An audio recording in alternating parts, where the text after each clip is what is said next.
Hello everybody, welcome to another episode of Top3Tech. Today we bring you another PNY card, and it is another 3070 card. But instead of it being a gaming Rebel or the Epic X, whatever, it is a PNY dual fan GeForce RTX 3070. I believe it doesn't have any other name. I don't see anything on here. And then when I did look it up online, I didn't see, it just said dual fan. But I am interested. This card was at $500 as well. Same price as Epic X. That one has been going on and off for sale for $500. I'd probably recommend it over this one because it is a triple fan. But anyways, this card might be good on its own. Let's go ahead and find out, and let's test it out.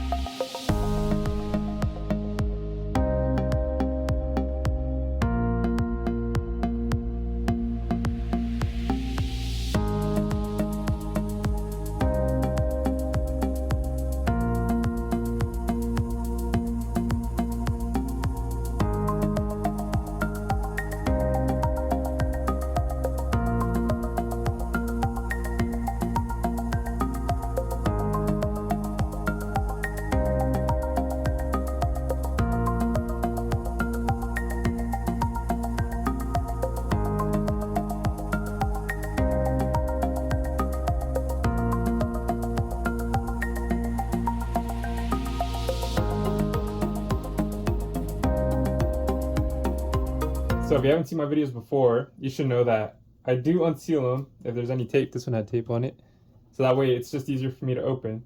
But I haven't seen what's inside of this box. Like I said, the ones I got previously were the Gaming Rebels, Epic X, RGB ones. So I'm actually interested to see what's inside of here. Already it's a difference. Normally these quick install guides have been under the little foam. And this one is the Indiana Jones treasure map one, whatever. And by that I mean instead of a booklet, it's just this big old freaking page of plans of how to get the treasure. Go ahead and put that to the side for now. And then, what's this? There's a bag over here. Oh, this has the dongle as well. Interesting. This is the first 3070 I have seen that is AIB and has the dongle. So that's pretty cool in my book. I have never seen that. Well, we'll see how cool it is.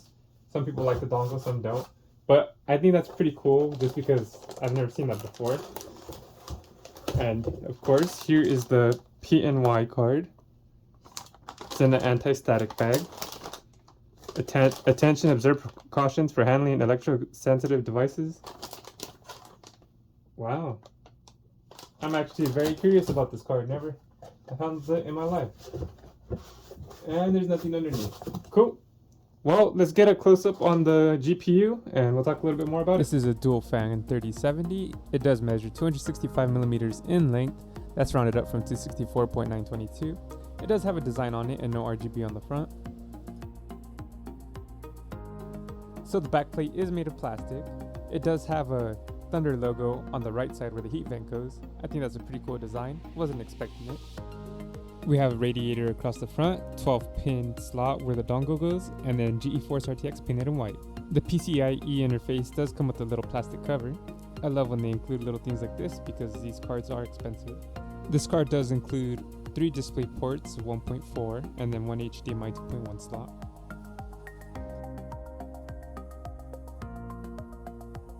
Since I happen to have extra GPUs on hand, I might as well compare them to this card. Because why not? You get to learn a little bit more about other cards, and you get to compare the difference with this one as well. So we have a Sapphire Pulse 6800 right here. We have the Sapphire Nitro Plus Special Edition 6800 XT right here. We have the EVGA for the Win 3 Ultra 3070 Ti, and then of course we got the PNY dual fan. So some of these, this is plastic. You know, these are all plastic right here. Plastic, and this plastic looks a little cheaper for some reason, but I think PNY does that to save money on a lot of stuff. We'll talk about the back plates after. But this Pulse has no RGB. It has these red lines here. The Sapphire Nitro Plus Special Edition, these fans light up. That's why it's the Special Edition, as you can see. These light up, and then it has this little silver trim. I like it. This EVGA for the Win 3 Ultra It has the EVGA logos on the fans here. This bar lights up. It has a little indent with little dots on here. As you can see, there's detail. The fans have the EVGA logo, so that's pretty nice. And then this PNY, it actually does have a interesting design. It has these little indents, this little curve. Kind of looks like those knives that carve that you can hold in your hand. So it's kind of odd because this one came with a little bit extra features compared to the Epic, the Gaming Rebel Epic X RGB. It has a little cover for the PCI, and it does have these little slots for the HDMI display ports, which the other ones didn't come with. But either way, the Sapphires didn't come with it either. The EVGA did, but I was using that card. But yeah, that's the difference on the front of the card. So if you're going to vertically mount it, this card is not too important in that regards. The fans are pretty big. It is thicker than the AMD cards.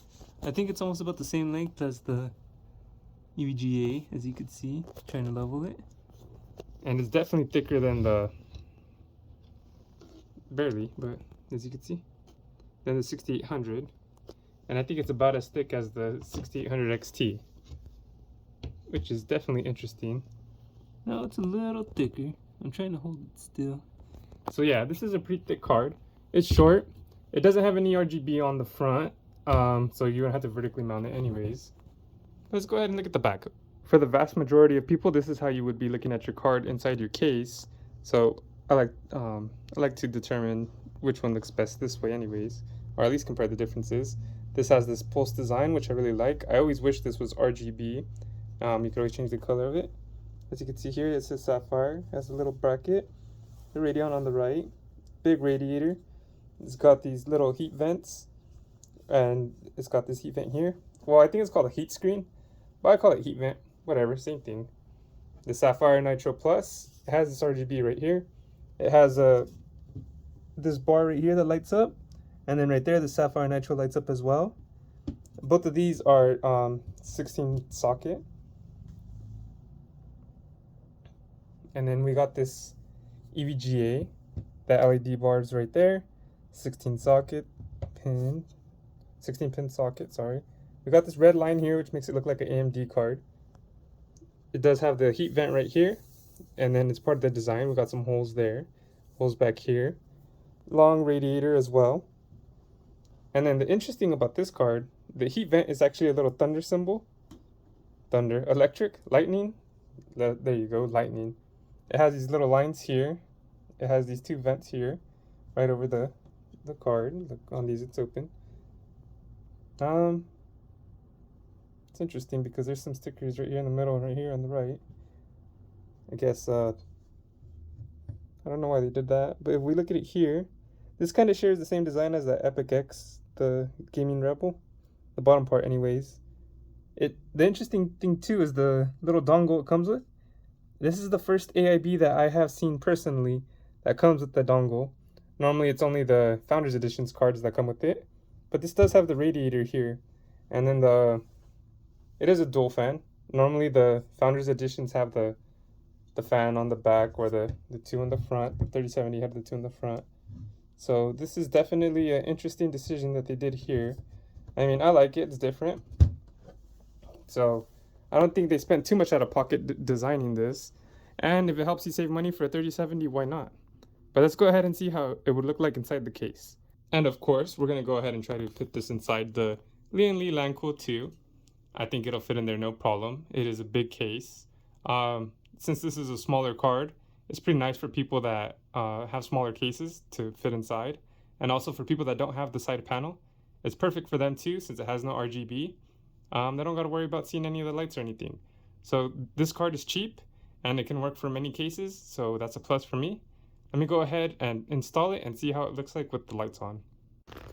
So normally I do have it in rainbow mode, RGB mode, because my mining rig is set in rainbow. But since this doesn't have any RGB on it, you can pretty much have it any color and it'll match. Normally when they have white lettering on them, I like to put it in white as well. So I might go ahead and do that right now. Since it's NVIDIA, maybe do it green, even though I honestly don't like how It looks like in green, but let's go ahead and let me see, static. All right, and then the NVMe, if I have it paired with the RSync, sync, it'll decrease the performance of my NVMe, so I don't have it set like that. That's why let's see, static, apply. Okay, oh, that's blue. And then too, since it is like a knockoff brand, the white isn't really white. It has to be like a bluish color, and then I set it myself. Anyways, you guys don't care too much about this. All right, let's try that. See, because that's pink. If I set it all the way white, let's try that. Nope, it's still pink. Anyways, that's a little better. Okay, there you go. So white is nice because it matches the lettering, but I did all that just for apply, just for here, I'll go to profile 2. If not, we can go ahead and do green, which I think is ugly. Sorry. Let's see, apply. So I mean, I guess normally I do red for AMD, but honestly this green is terrible. I mean, for some reason on this NVMe thing it's all here. Apply. So yeah, this is how it would look like if everything was green for Team NVIDIA. But I think it looks ugly. We're gonna go ahead and just leave it on the white for now. White or the RGB I think is perfect. But like I said, I like it white because of the white lettering on there. But that's how it looks like in the case. That's how, oh my god, I was forgetting this too. I'm rusty. 1 week I don't do a GPU video and I'm already forgetting what I'm doing. But anyways, that's how it looks like. I will go ahead and test out. Oh, look at that, my AIO pump turned off too. The LED on there, interesting. Anyways, I'm gonna go ahead and run the benchmarks. Let's get to that. Sorry about all the procrastination, you guys. Before we get into the benchmarks, let me go ahead and introduce you to the Top3Tech PC specs. We have an Asus X570 Tough Gaming Plus Wi-Fi motherboard.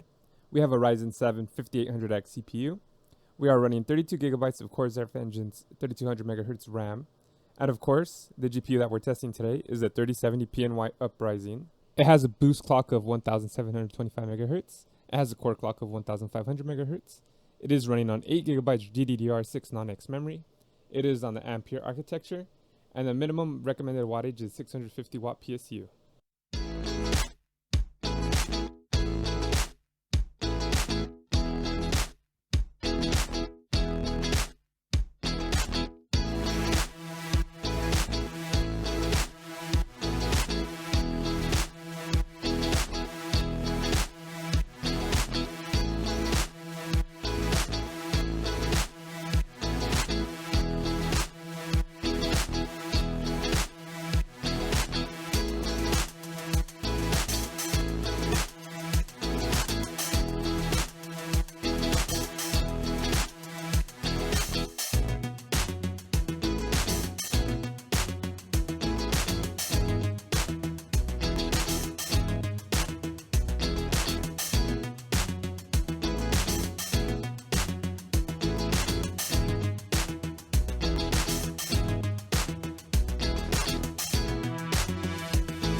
all in all, this card is not too bad, all things considered.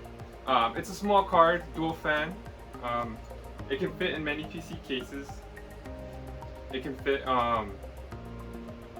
in big cases and small cases, so that's nice. I know a lot of people might struggle if they don't want to buy a new case. They're pretty expensive. But the noise of the fans are pretty low, and it does keep the card pretty cool. So that's a plus right there. The price is only $500. So that's the price of the Founders Edition, at least here in the US. And not too many cards go this low. The Epic, the Epic X PNY Accelerate Gaming Rebel, it was the same price as this. It did have the RGB and it was a triple fan design, but I haven't seen it back at that $500 price. I don't know if that was just a one-time deal, but it's back at $560, $580 depending where you look. I have seen other AIBs for $530-ish. It was the Gigabyte Eagle, I believe. So if you do see anything else for around that price, it might come down to preference. But this isn't a bad card. The only cons I do have of it is there's no RGB. I know too many people don't like RGB, so that's a plus for them. And if you have a case without a side panel and you can't see the GPU, that doesn't matter too much anyways. But since we are paying a little premium price for these cards, it's always nice to have as much features as you can. And then I guess another con would be that it's all plastic. Some people like a metal backplate. This one does not have a metal backplate, but that's where you save that money. So I understand why they had to do it. So if you're not a fan of that, just go ahead and get the Founders Edition. I think it looks a lot better. But either way, really solid card. If you don't mind looks, then go ahead and try that out. I would just get the Founders or the triple fan design if that's at $500. But they pretty much had the same frames. This one maybe was a little less, barely on some of the games. At 1440p, it was hitting 90 frames per second to 120 average-ish, depending on what game it was. If you wanted to get a little higher frames, you could always lower the settings from ultra to whatever, tweak whatever you can. And then obviously at 1080p, it's a good card as well. So all in all, I would recommend this card. I appreciate everyone tuning in to watch the channel, and I hope to catch you guys soon. Peace.